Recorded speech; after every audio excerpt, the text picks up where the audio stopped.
Good day, folks. I think it's time for a proper introduction. My name is Joss. Just a regular guy, nothing special, but I am trying to live my life for the Lord. The Lord has given me a number of dreams throughout the years. I don't know if they were prophecies, premonitions, or just general things that the Lord wanted to get through to me. But one of them in particular changed my life. It started out, I was walking on the side of a highway. It was dusk, daylight still, but getting dark. And I hear the sound of a siren pretty far behind me, but it's getting louder, so I know it's getting closer. And as it approaches, I turn to take a look, and what comes flying past me but a 1970s two-door Nova, completely murdered out in flat black. It was a beast of a muscle car. As it comes by, I see this duffel bag come flying out of the car down into the ravine next to where I was walking, and it just keeps on going. And there goes the police officer in hot pursuit. So I investigate and I look into the bag, and it's full of money. Whoo! Was that a good day for me, I thought. Turns out not so. Then I hear the siren getting closer, so I know that it's on its way back. And what do?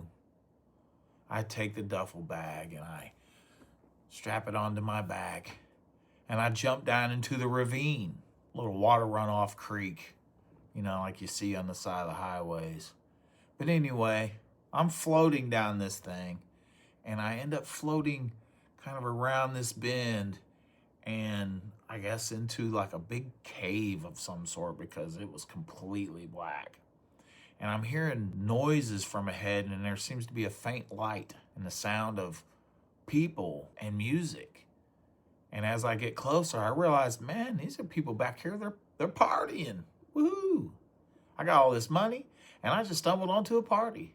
As I pulled up to the congregation, I realized these aren't just regular people. I mean, Jimi Hendrix is here. Jim Morrison is here. Kurt Cobain is here.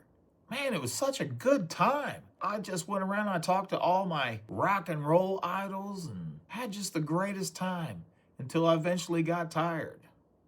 And then I'm saying goodnight to people because it's time for me to hit the road, right? That's when they start looking at me with a desperate look on their face saying, no, no, no, no, no. You can't go. Don't, stop. Stop saying that you're tired and you need to go. And I eventually got frustrated and raised my voice. I'm tired and I'm going now. And at that moment, bam! I'm on the ground looking up, and it's like I got smashed like a bug. All I could feel is pain from everywhere you could feel pain. Agonizing. It's the first and only time I ever remember feeling anything in a dream, by the way. It was at this moment that I hear a voice, very calm, very soothing, and it explained to me that I had died in my sleep, and this morning I was being tested. I was given a scenario, and apparently I failed. I didn't do the right thing. I took that money and I ran. This voice explained to me that now, for the next 10,000 years, I will feel nothing but pain. And then I can rejoin the party. So apparently I was in hell, and my sentence was to party forever. Some of you might think that sounds like a good thing. It's not. We've all been tired and need to go home. Imagine. You can't. You never can. I didn't know what that dream meant, but at the time I was partying a lot. Every night was a great time. Every morning was hell. Getting through the day was murder. All I could think about was getting home and getting to bed. But 10 minutes before quitting time, my plans had changed, and I am heading to the bar again to do it all over. I did this nearly every single day. Sundays would come around, and I'd finally catch up on some sleep by sleeping the entirety of the day away. It's no way to live life. And I think the Holy Spirit was telling me that.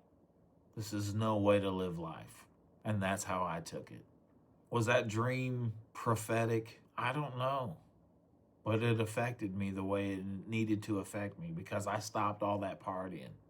I didn't want to make the wrong decision because I had my priorities so out of whack. Take with you what you want out of this. It's really for me anyway. I'm only processing my thoughts and feelings. I bid you a good day, and I look forward to telling you about the next dream.